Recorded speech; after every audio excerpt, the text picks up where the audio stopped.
Welcome to The Morning After, episode 24. My name is Matt Smith, and this week, TikTok and the US government are at it again. This time, the social network could face a ban in the USA.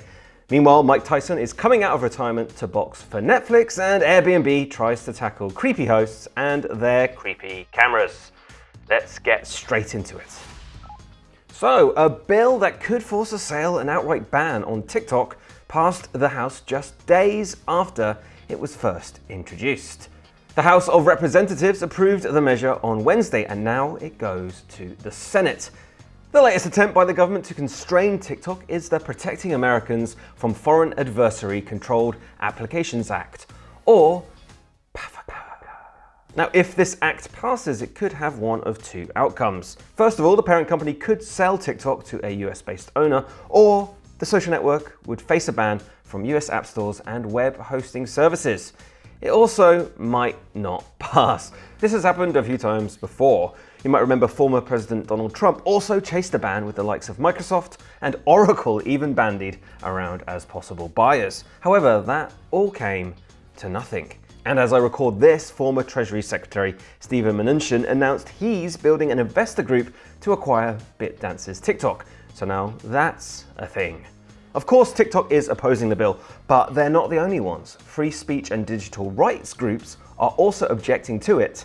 They say an actually comprehensive privacy law would be far more effective at protecting American users' data, rather than trying to single out just one app. Oh, and FYI, there are no spy balloons in your phone. The SIM tray is just too small. We are going to deflate the 140 million spy balloons that they have installed on American phones. Neil Young is back on Spotify after protesting against the platform over 2 years ago. I'm sure the kids are going wild. He ditched the platform over vaccine misinformation on the Joe Rogan podcast, which was at the time a Spotify exclusive. He's now returned because Rogan's podcast is no longer said exclusive. He said he returned to Spotify because other music services like Apple and Amazon were serving the same disinformation. Although I think returning to Spotify, which struck the multi-million-dollar deal with Rogan, isn't really the stance he thinks it is. However, Billboard estimated that Young pulling his songs from Spotify cost him roughly $300,000 in lost royalties. And if he pulled his songs from everywhere, like Amazon and Apple, that could have been a whole lot more.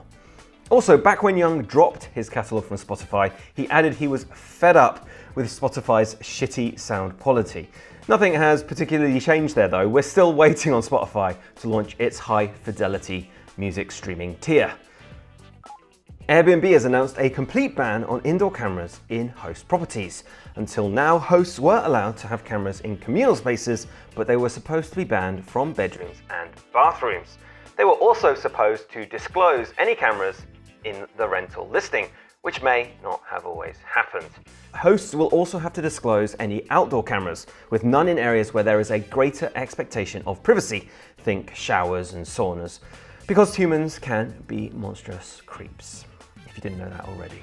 The new rules for such monstrous creeps kicks in on April 30th. Netflix has set the date for Mike Tyson versus Jake Paul, as the streamer attempts to nail something called a live stream. Netflix has struggled with live broadcasts with a cancelled Love is Blind reunion a couple of years ago, but this is its biggest experiment yet with both live shows and, to be honest, sports. And who doesn't want to see a YouTuber get punched hard in the face? In an official capacity, of course. And talking of ridiculous Netflix projects, J-Lo is set to save the world while piloting a mech in the next Netflix movie you will hate watch. That's coming in May.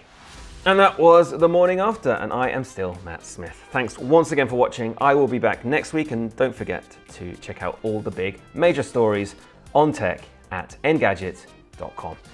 I'll see you next time. And we're not getting any Neil Younger. No, we can't say that. I would like to say that. And we're not getting any Neil Younger. And no one's getting any Neil Younger. No, let's not use that.